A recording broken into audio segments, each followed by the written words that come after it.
Hello, pessoal, Heavy Culture Talk, na área mais uma vez aí trazendo um grande músico, e hoje a gente está com o grande batera, Joe Cangelosi. Welcome, Joe! Hey, how's it going? Good to see you. Yeah. That's fine. Good to see you too. Galera, Absolutely. subscribe the channel, dá aquela força, dá aquele like, e a gente vai aí bater um papo bacana, atualizar aí como é que tá a agenda do Joey. E Christian, seja bem-vindo. Eu já vou perguntar para o Joey. O Joey está numa versão aí moderna do Carnivore A.D. Queria entender com ele como é que surgiu, né, essa ideia de ressuscitar o Carnivore. Né? A gente sabe que o Carnivore é uma banda clássica aí dos anos 80, final dos anos 80, que teve como líder Peter Seal, né, Type O Negative. E como é que foi esse lance de ressuscitar o Carnivore e como é que ele está aí, para nos atualizar aí, por favor. Okay. Jay is asking you to give us some update about Carnivore A.D. because like the original drummer for Carnivore, and now we have Carnivore A.D. Okay. Yeah, I'm trying to get. Yeah, okay. I'll let you know. I'll tell you what I know. It's a little complicated, but it makes a lot of sense. So, when Carnivore A.D. was formed, it was with the original drummer Louis and original guitar player Mark and Baron, who is playing bass and singing. You know, because obviously, unfortunately, Pete passed, so they wanted to continue and do something to celebrate, the band and and the music, which is great. So what happened was that Baron proposed the idea to these guys, and they were into it. They wanted to do it, and they did a bunch of shows. And I guess after a while, they had other things going on in their lives, but they handed the torch to Baron, and they gave him a stamp of approval, and they told him, "Listen, please, take this band, and we want you to represent, Carnivore from the past." And so he was handed the torch to continue the band. So what happened was that Baron recruited Chuck Lenahan, which was the Crumsuckers guitar player for the band, and Joe Brancaforte, which was the drummer. I don't honestly know what band he was in, but he was the drummer for that after Louis and Mark left.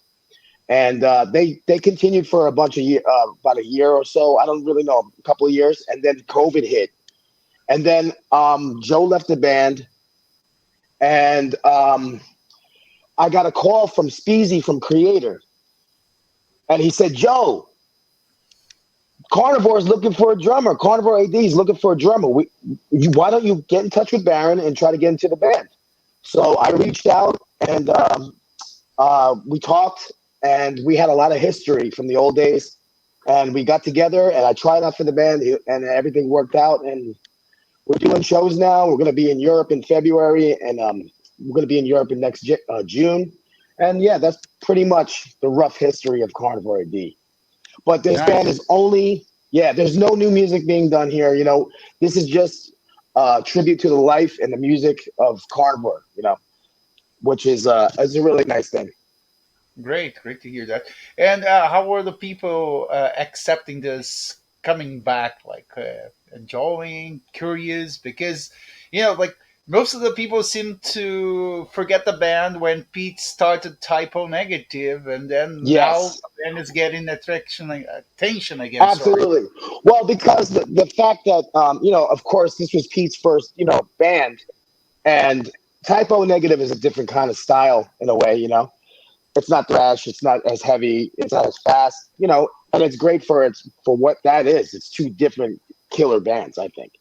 And the people love it.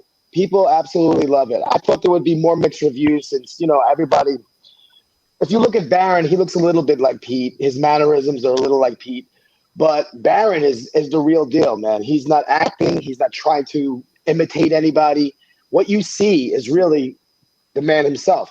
And you got to also remember, we were all a part of the same scene at the same time with Carnivore.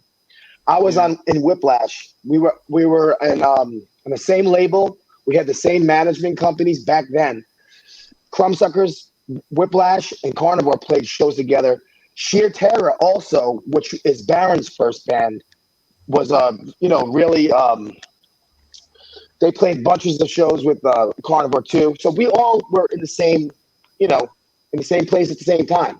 And we know each other, we know we have a history together. So besides a tribute band, it's a little deeper than that because there's friendships involved.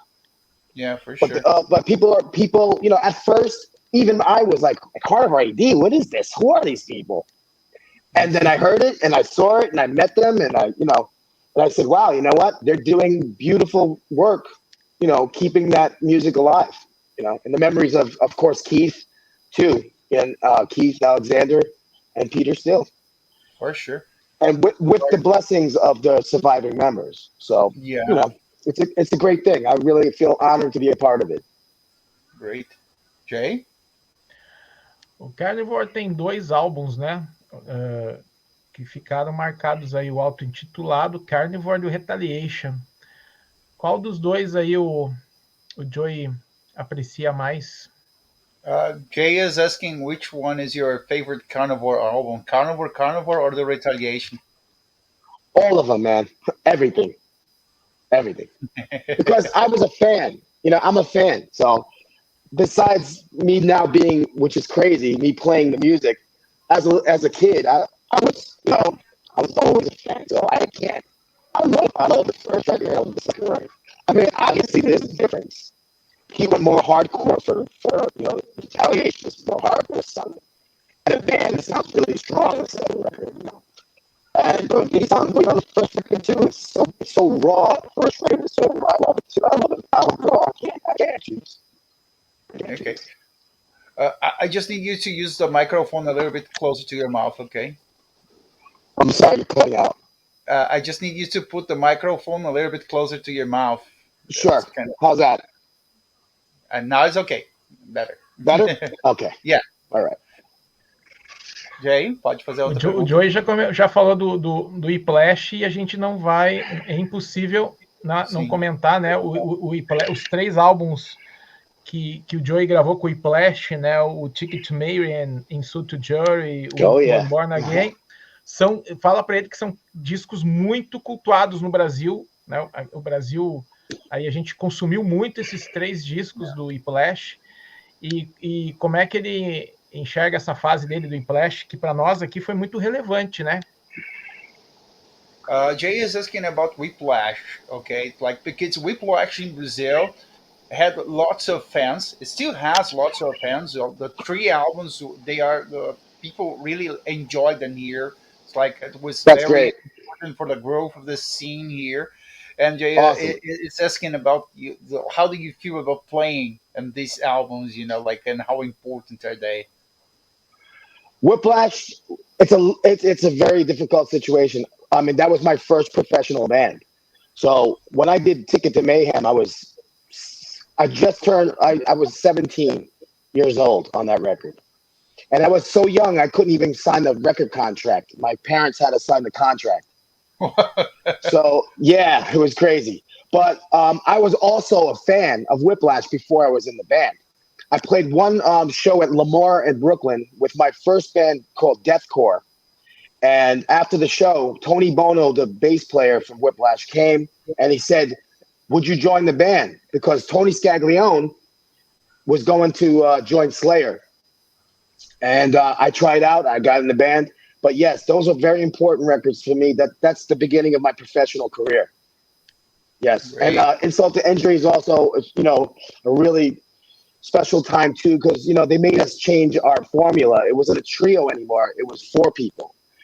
We couldn't do another record unless we got a vocalist. So we got Glenn Hansen, and the sound changed, but the music on that record, it gets better with age, I think, actually.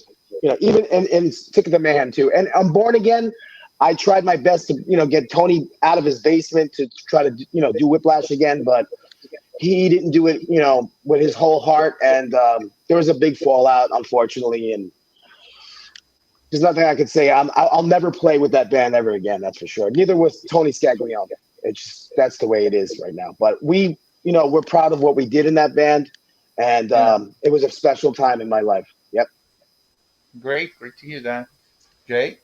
E tem chance dele voltar a tocar com o Whiplash? Não. Ele já respondeu, né? E qual álbum predileto dele com o Whiplash? Eu sempre tive essa curiosidade. Jay is asking your favorite Whiplash album.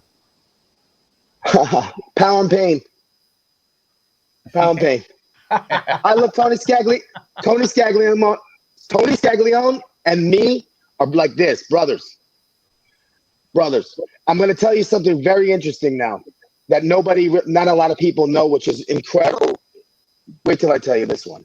So when I joined the band, I replaced Tony Scaglione. Tony's name is Anthony Joseph Scaglione. My name is Joseph Anthony Cangelosi. Okay? So we have the first two names are the same, right? If you take our last name, Scaglione and Cangelosi, and you move around the letters, it's the same name. Yeah.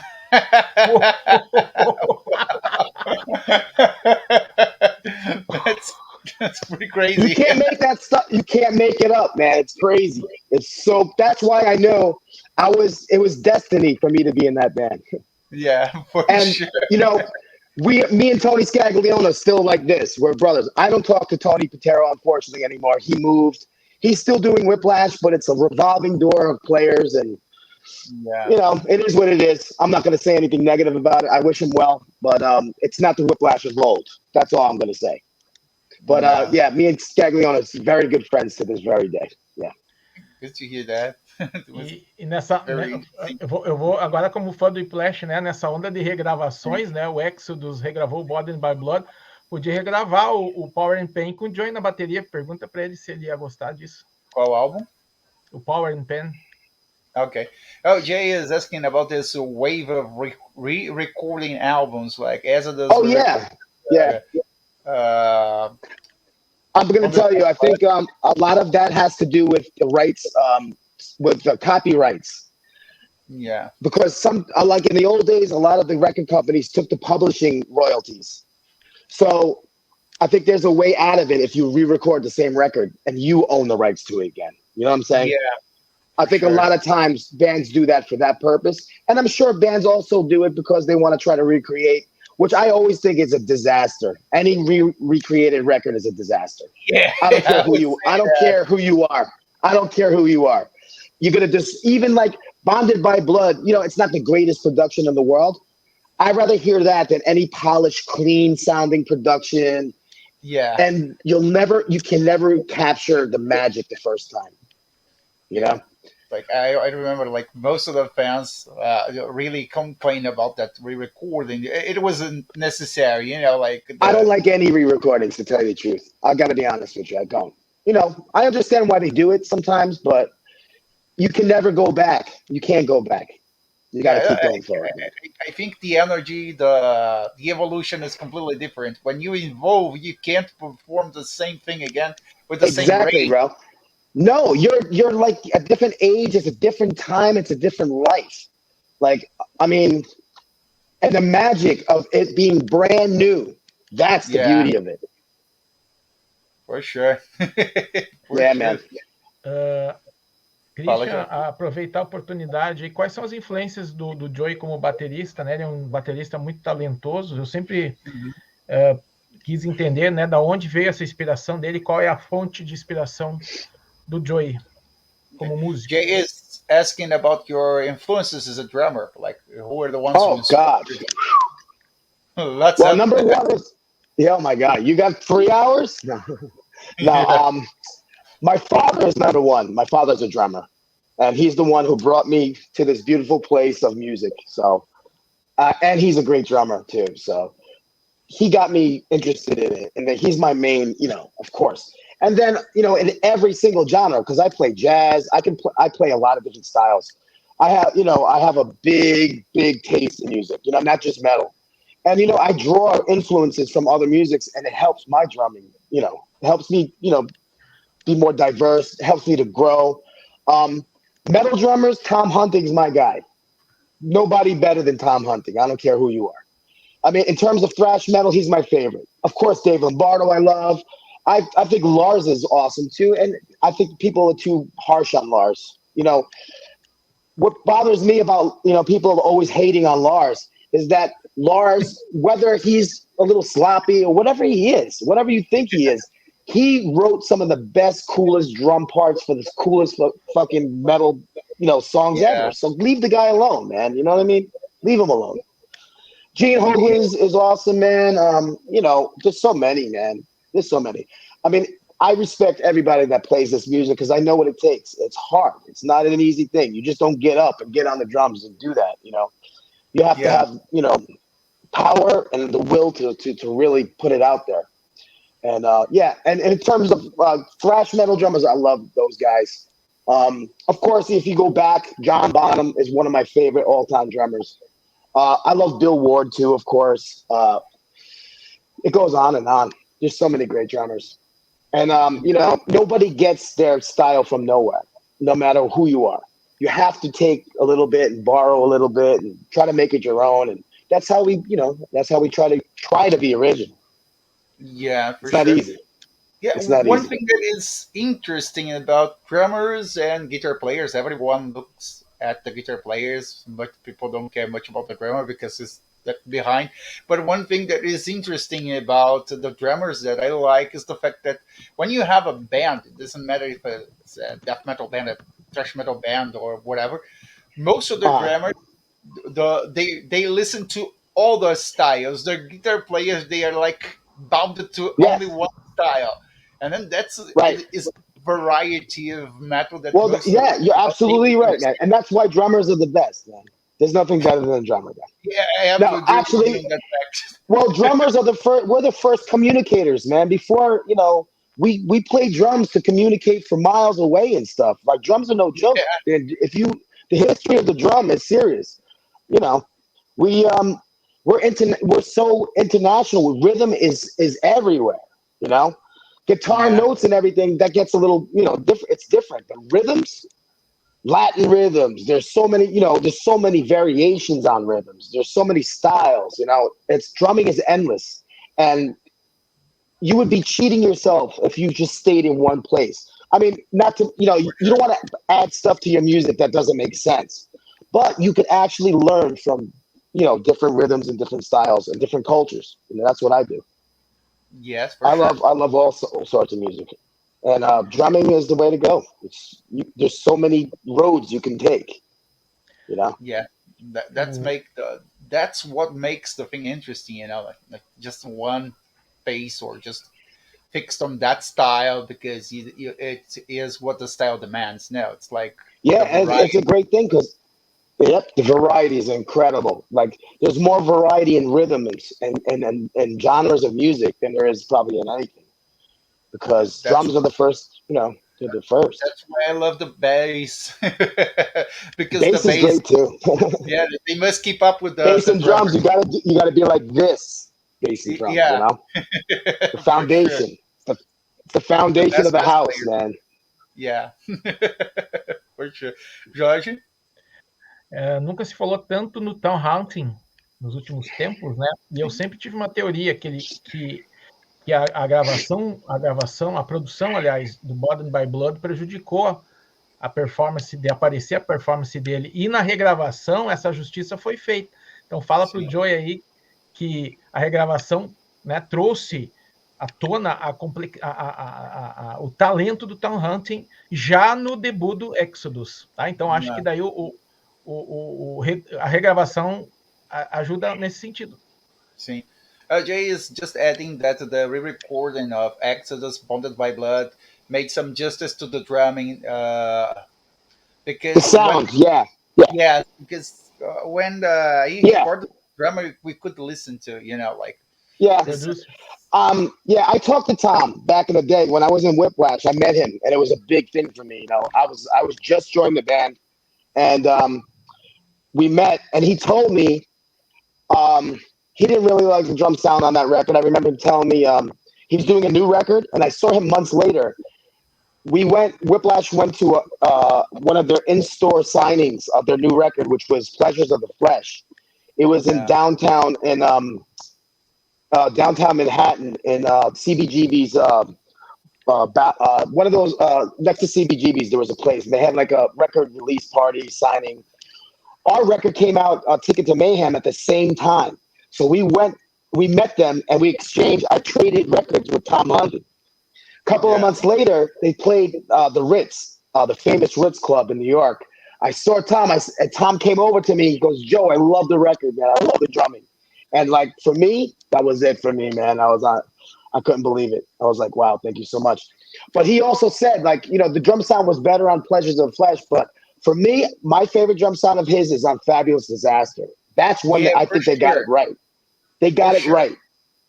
It kicks ass, man. The sound of the drums is perfect. But yeah, I love Tom Hunting.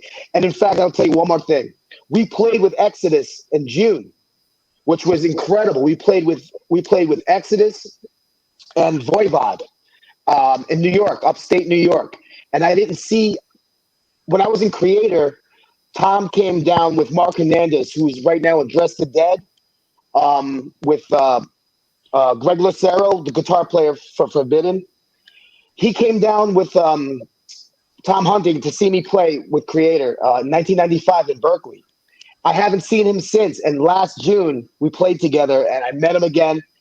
Obviously, like, he was very sick with cancer, and he got over it. He beat it. And I watched him right there play all those songs right in my face. And let me tell you guys, he incredible, beautiful player, powerful, better than ever. Tom Hunting. Love you, man. Love you, man. About Kreator, how was it for you to join Kreator?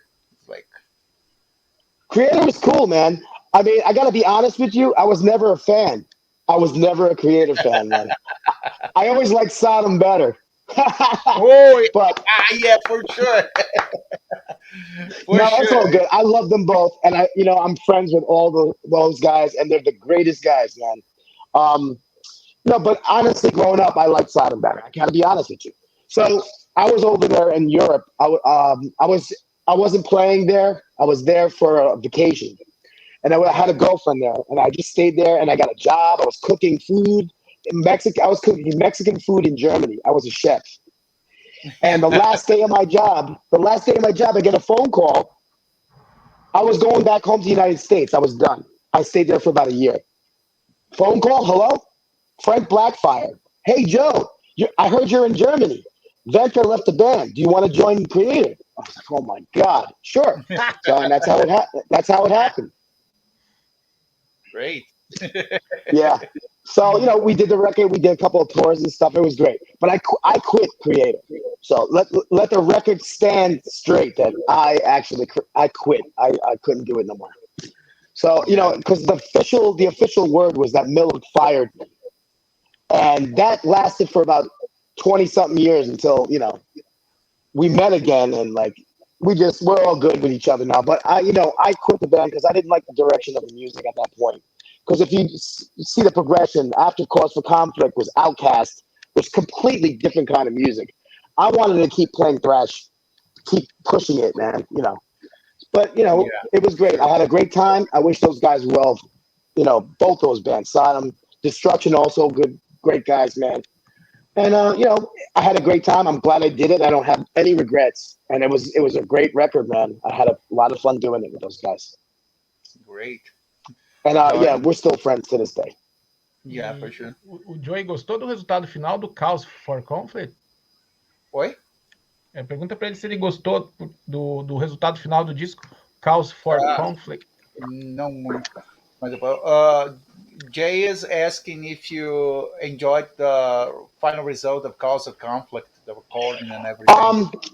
I think they got the drum sound completely wrong, but I had no say. I didn't have any control over any of that. But the music, I mean, I'm happy with the music. I mean, we really put a lot of work into that. And maybe one day the demo will come out. So, because some of the demo stuff is better than the record itself. Yeah. But yeah, I think the sound is a little weird, especially the drum sound. But I had no say in the matter, so it's all good. I'm just glad I was able to capture what my drumming at that point in time, and yeah. They just the 2018 they remastered it. It sounds better now. Great. Ok. Que mais? Christian, eu acho que perguntar para eles se existe uma possibilidade aí do Carnivore A.D. tocar no Brasil, né? E a gente agradece aí, né? Meia hora de papo aí. É mais ou menos isso. Vou perguntar uma curiosidade para ele depois também. Tá, aproveita. Jay is asking if is there any possibility of Carnivore A.D. come to play in Brazil to perform some concerts? Man, I would love to be in Brazil, guys. I've never been there. And I know there's a lot of people who know, our music and the bands I've played in the past. And it has a great metal scene. I've been in Portugal. I played there once, but never Brazil. I don't know. They were supposed to do a South American tour a couple of years ago before COVID. So I think it's very possible. It's very possible. It just has to be the right situation. O que ele curte do Brasil, Christian? Aproveita. Oi? Aproveita e pergunta se ele conhece alguma coisa do Brasil, além do básico. Sim, das bandas, sim. Em termos de bandas. Do you know any bands from Brazil that you enjoy or something like that? Sepultura? I don't know, man. I don't know much about Brazilian metal. So I got to be honest with you. I don't. So Sepultura is only the bigger ones. They were responsible for putting Brazil in the spotlight. We can say that. I know. I remember, man. I remember. They were in my house one time during that period of time. Yeah, they came over to my house, and it was cool. Nice guys, man. Very cool guys. And just talking about thrash metal in the 90s and the things that happened with the grunge style, like, what is your opinion about that? Because it fucked lots of bands that time, like mainly in the United States. Like, the way I feel about grunge is like I never, grunge is just rock under a different name. They just wanted to wipe metal out in a way, like they overshadowed metal. The sad part is that the metal bands brought the grunge bands on tour, and when the grunge bands got big, they didn't return the favor. So that wasn't cool. And let me ask you a question. Are there any grunge bands around right now? Is there any grunge scene? Not really, right? Yeah.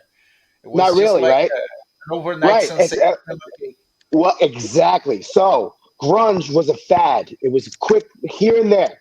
But is the metal scene still here? Yes, it is. So metal, is a much bigger and greater thing than these little, flash in the pan genres. Because it's just made up of so many dedicated people, and that's the beauty of metal. The family part of metal. It's a tight knit group, Yeah.